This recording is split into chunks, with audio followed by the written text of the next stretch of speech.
जय Hind students, this is Harshit and I welcome you all to the YouTube platform of dreamers academy. आज एक बहुत important topic के बारे में बात करेंगे और आज का टॉपिक होगा direct SSB entries. Direct SSB entry का पहले मतलब बताता हूं। डायरेक्ट एसएसबी का मतलब है अगर आप इंडियन आर्म फोर्सेज में एज एन ऑफिसर सर्व करना चाहते हो तो आपको एसएसबी देना पड़ता है।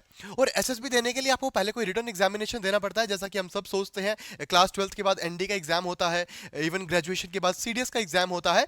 बट आर्म फोर्सेज कुछ ऐसे ऑप्शंस भी आपको अवेलेबल कराता है जहां आपको किसी भी रिटर्न एग्जामिनेशन को देने की जरूरत नहीं पड़ती है। आप डायरेक्टली एसएसबी के लिए अपेयर कर सकते हो और अगर आप रिकमेंड होते हो तो आप उसी जॉब पर, उसी रैंक पर, उसी पोजीशन पर सर्व कर सकते हो जो बच्चा एनडी और सीडीएस क्लियर करने के बाद सर्व करता है। इसी लिस्ट में सबसे पहली एंट्री है टीईएस एंट्री, जिसको 10+2 टेक्निकल एंट्री स्कीम भी कहते हैं।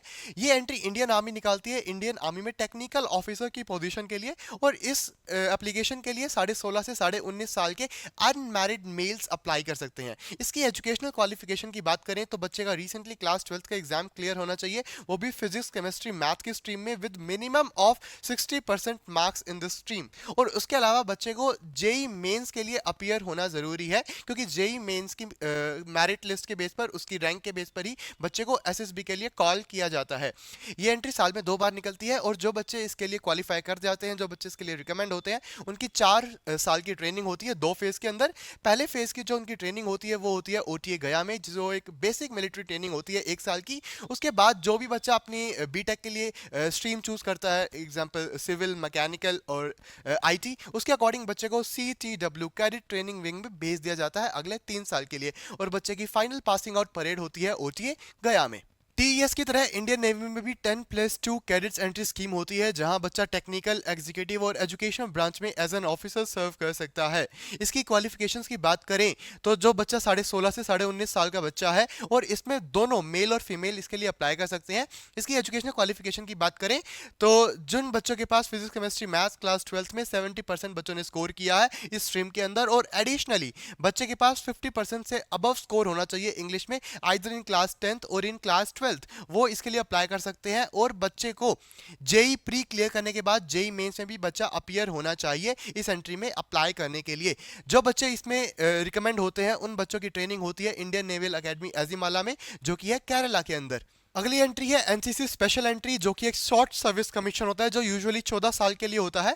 बट अगर आपकी सर्विस अच्छी है, आपकी सर्विस को रिकॉर्ड को देखते हुए आपको परमानेंट कमीशन में भी कन्वर्ट किया जा सकता है। एनसीसी एंट्री की अगर एलिजिबिलिटी की बात करें तो आपकी एज लिमिट होती है 19 से 25 साल, और उसके अलावा आपको इंडिया की किसी भी रिकॉग्नाइज्ड यूनिवर्सिटी से आपके पास डिग्री होनी चाहिए with a minimum of 50% marks. इसके अलावा एक एनसीसी रिक्वायरमेंट स्पेशल होती है। उस एनसीसी रिक्वायरमेंट के साथ बच्चे को एनसीसी के सीनियर विंग में कम से कम 2 सालों तक बच्चा सर्व करना चाहिए। उसके अलावा बच्चे के पास एनसीसी का सी सर्टिफिकेट होना चाहिए with a minimum of B grade.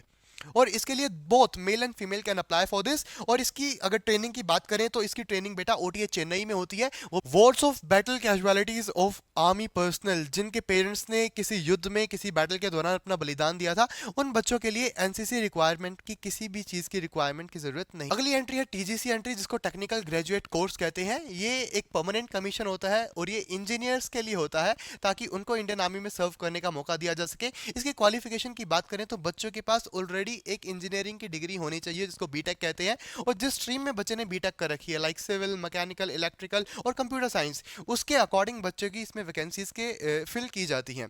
Age limit होती है इसकी 20 से 27 साल, और ये परमानेंट कमीशन होता है जहां पर केवल मेल अप्लाई कर सकते हैं। और इसी के कंट्रास्ट में अगली एंट्री हमारी SSC tech entry. SSC tech entry एक शॉर्ट सर्विस कमीशन होता है जो कि यूजुअली 14 साल के लिए होता है, और इसमें मेल और फीमेल दोनों अप्लाई कर सकते हैं। इसकी जो एज लिमिट है वो बिल्कुल टीजीसी जैसी है, 20 से 27 साल, पर जो डिफेंस पर्सनल की विडोज होती हैं उनके लिए एज लिमिट को थोड़ा रिलैक्स किया गया है, और वो है 35 ईयर्स तक।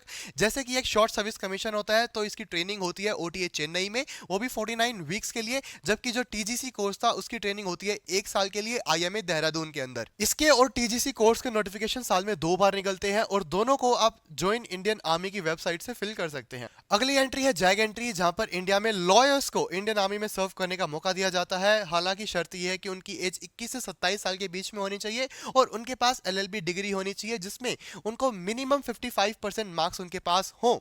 और इसके अलावा वो एलिजिबल होने चाहिए कि वो बार काउंसिल ऑफ इंडिया या फिर बार काउंसिल ऑफ स्टेट में रजिस्टर हो सकें। इसके लिए दोनों मेल और फीमेल अप्लाई कर सकते हैं और इनकी जो ट्रेनिंग होती है वो होती है ओटीए चेन्नई में 49 वीक्स के लिए। तो ये थी कुछ एसएसबी एंट्रीज जहां पर आप डायरेक्टली एसएसबी के लिए अपियर कर सकते हैं विदाउट एनी रिटर्न एग्जामिनेशन। अगर आप इंटरेस्टेड हैं और अगर आप चाहते हैं कि हर एक एंट्री पे एक इंडिविजुअल वीडियो बनना चाहिए तो आप कमेंट सेक्शन में अपना कमेंट ड्रॉप कर सकते हैं और ऐसे ही इंफॉर्मेटिव वीडियोस के लिए आप हमारा चैनल सब्सक्राइब कर सकते हैं। Thank you.